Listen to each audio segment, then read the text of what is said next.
Hello बच्चों, कैसे हैं आप सब। बच्चों, आज हम पढ़ेंगे माइक्रोसॉफ्ट एक्सेल 2016। बच्चों, हम माइक्रोसॉफ्ट एक्सेल 2016 के अंदर नंबर्स, फिगर्स, कैलकुलेशंस इन सभी को कर सकते हैं। स्प्रेडशीट एक ऐसा सॉफ्टवेयर है जो डील करता है नंबर्स, फिगर्स और कैलकुलेशन के साथ। चलिए अब हम पढ़ते हैं कि हम माइक्रोसॉफ्ट एक्सेल को कैसे स्टार्ट करते हैं। सबसे पहले स्टार्ट बटन पर क्लिक करते हैं और स्टार्ट मेन्यू के अंदर जाके एक्सेल 2016 को सेलेक्ट करते हैं। बच्चों, यहाँ पर एक ब्लैंक वर्कबुक ओपन हो जाती है। Components of the Excel windows. Number 1, title bar. बच्चों, टाइटल बार हमें वर्कबुक के नेम को दिखाता है। Number 2, quick access tool bar.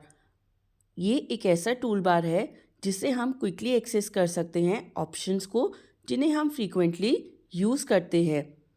Number 3, Windows control button. Extreme right corner of the title bar के पास होता है विंडोज़ कंट्रोल बटन, और इससे हम मिनिमाइज, मैक्सिमाइज और क्लोज कर सकते हैं एक्सेल विंडो को। इसके बाद होता है फाइल बटन। ये अपर लेफ्ट कॉर्नर पर होता है विंडोज़ के। इसमें हम कमांड्स को जैसे कि new, open, save, print in सभी को खोल सकते हैं। Tabs and ribbon. बच्चों, टैब्स होल्ड करते हैं डिफरेंट कमांड्स जिन्हें हम यूज़ करते हैं एक्सेल पर वर्क करते हुए। जैसे ही हम टैब पर क्लिक करते हैं, एक रिबन ओपन हो जाता है जिसमें अलग अलग कमांड्स होती हैं जो कि ऑर्गेनाइज होती हैं ग्रुप्स के अंदर। बच्चों, a group contains commands of the same category. इसके बाद आता है name box. Name box display होता है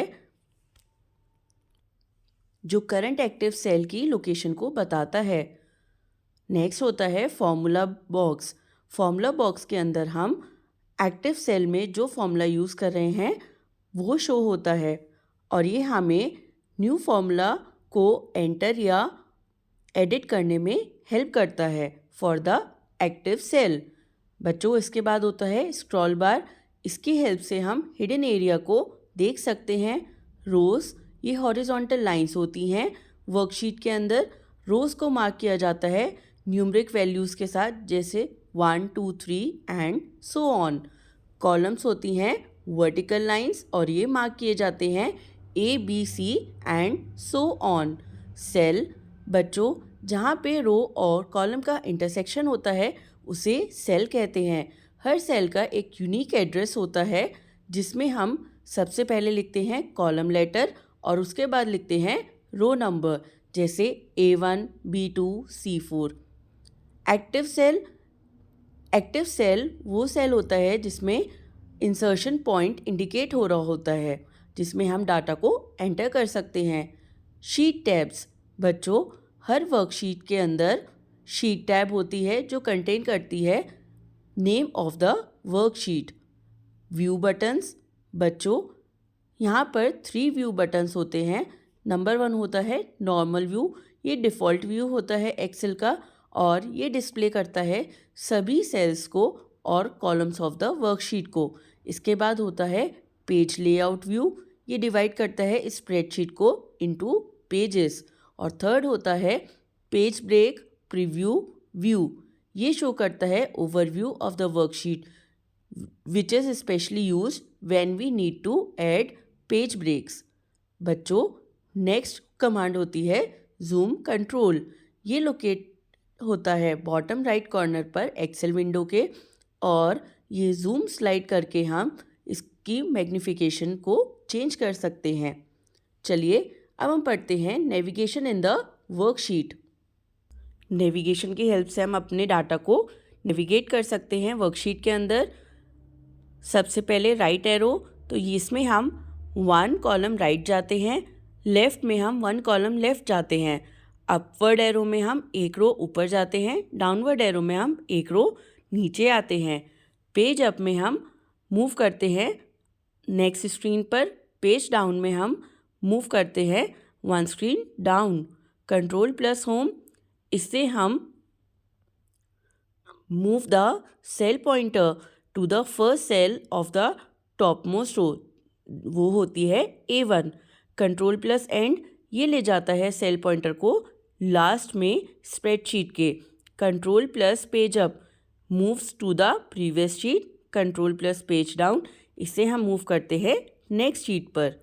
टाइप्स ऑफ डाटा, बच्चों हम एक्सेल में 3 टाइप्स ऑफ डाटा को इंसर्ट करते हैं, नंबर्स, टेक्स्ट और formula.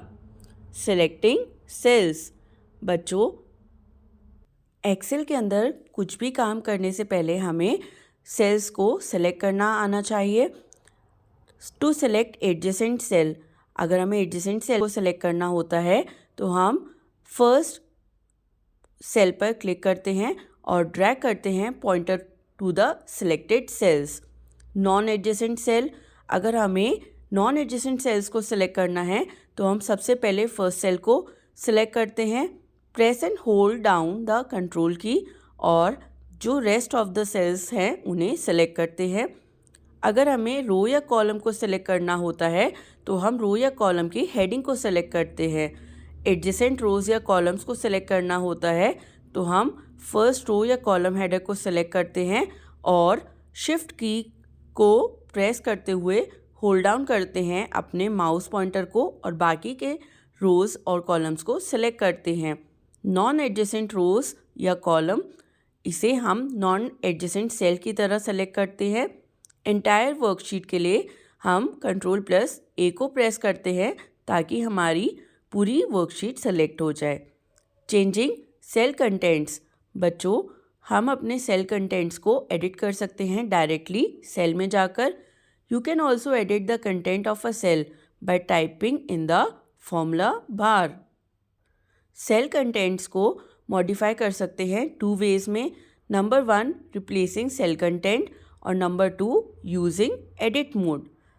Number 1 replacing cell content, बच्चों बाय डिफ़ॉल्ट हम एडिट करते हैं सेल कंटेंट को डायरेक्टली और रिप्लेस करते हैं उसे न्यू एंट्री के साथ। इसके लिए हम सबसे पहले सेल को सेलेक्ट करते हैं और जो भी कंटेंट हमें उसमें टाइप करना होता है वो टाइप करके पुराने कंटेंट को रिप्लेस करते हैं। Type the new value in the cell और एंटर करते हैं एंटर की को। बच्चों अब नई वैल्यू प्लेस हो जाती है सेल के अंदर। यूजिंग एडिट मोड, इसके लिए हम बच्चों एडिट मोड में एडिट करने के लिए हम डबल क्लिक करते हैं सेल पर जिसमें हमें डाटा को एडिट करना है। This starts edit mode and positions the cursor in the cell in the location where you double clicked. बच्चों इसके और भी ऑल्टरनेटिव ऑप्शंस हैं। इंसर्टिंग आर रो, बच्चों अगर हम कुछ भूल गए हैं और हमें स्प्रेडशीट के अंदर कुछ और एडिशनल इन्फॉर्मेशन को इंसर्ट करना है तो हम रो को इंसर्ट कर सकते हैं। इसके लिए हम जिस भी रो को इंसर्ट करना चाहते हैं उससे ऊपर वाली रो